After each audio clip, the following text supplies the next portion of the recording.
Welcome back to the SportsMax Zone. Before the start of this NBA season, Zion Williamson spoke of his commitment to lead New Orleans Pelicans to a deep run into the playoffs. But Zion hasn't played even a minute of the 40 games completed by the Pelicans thus far this campaign. Latest reports from out of the Pelicans camp indicate the 21-year-old is way behind schedule to return to fitness and help the team achieve his and its ambitions.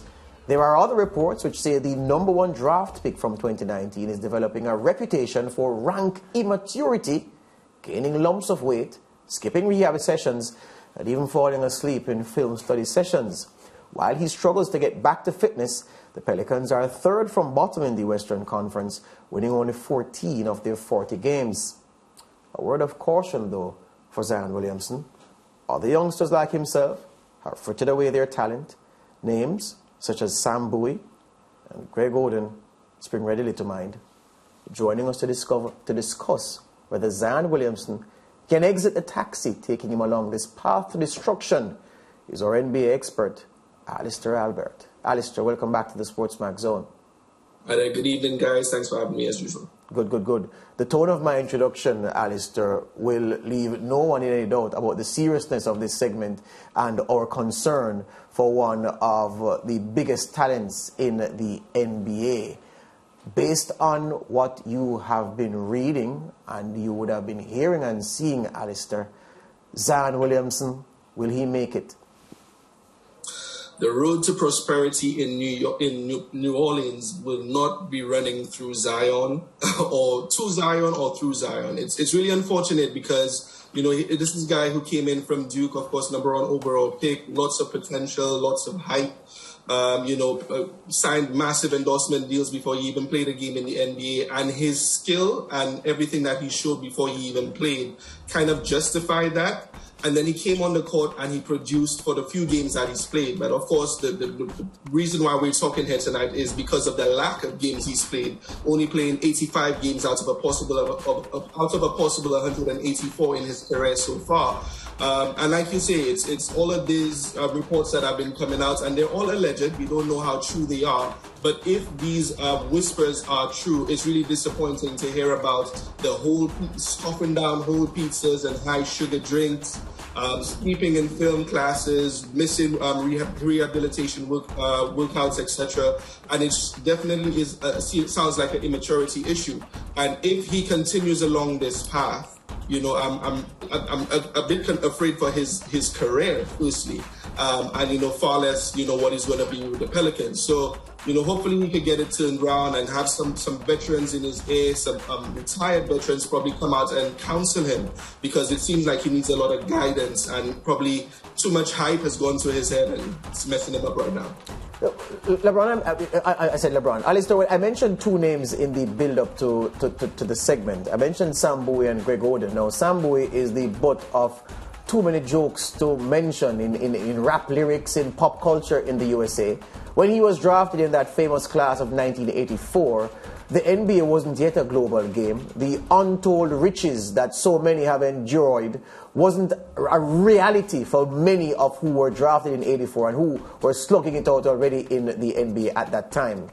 When in 2007 Greg Oden was drafted, the NBA was a different beast. It was a portal, a pathway to millions for blacks, and people knew what the riches were on offer. I say that to say that the examples are there for Zion Williamson, a bright lad from all accounts, to see for himself, and for those around him and in his orbit, Alister, to be able to say to him, look at Sam Bowie, look at Greg Oden as cautionary tales. Do not let your career go like that. And I'm struggling sitting here, Alister, to think that his handlers would have him in a situation where we're even hearing these things about him and talking about his possible demise and joining the list of high-profile, very talented flops to have graced the NBA.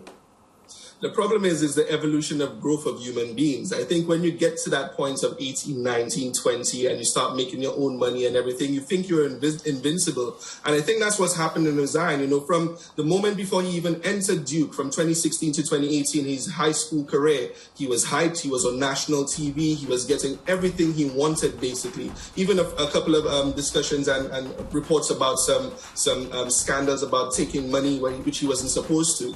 So, you know, he's just had a lot thrown at him, and he's been enjoying all of the attention and recognition.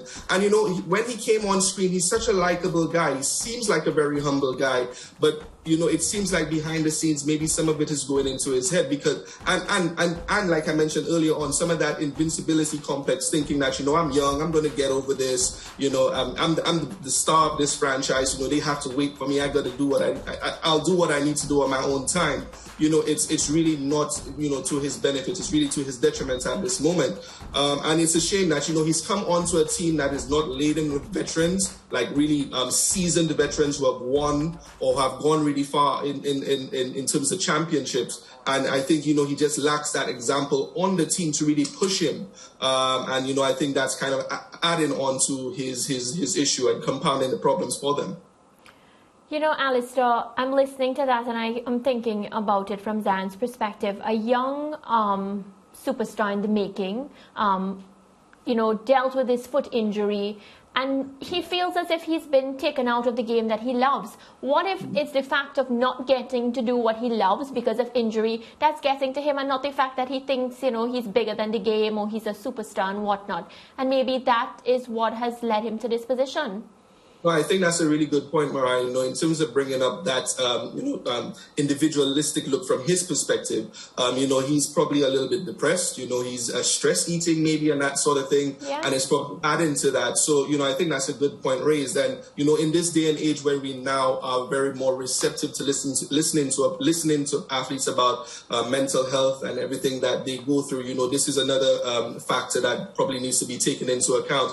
And the team needs to kind of help him in that regard. It seems like they're throwing everything at him as much as they can, but maybe send him, you know, to counselors and everything. It all depends on if he kind of wants to receive that and take that on board. But, you know, it's something that he still needs to get through. Whatever it is, if it's an individualistic thing and it might be depression, he needs to do some reflection, sit down, have a look in the mirror, proverbially, and kind of really think about what steps he needs to take to kind of lose the weight, to get, you know, get the weight off of his foot and his knees, and to have a healthy and prolonged NBA career. That's what we all want for him. We want to see those highlight dunks and everything, and we could just only hope he could turn it around and help himself to help everyone else enjoy his talent. Yeah, well, Alister, thank you so much. I know this is a discussion we'll continue to have here on the SportsMax Zone, so we'll connect with you again. Thanks. Definitely. See you guys later.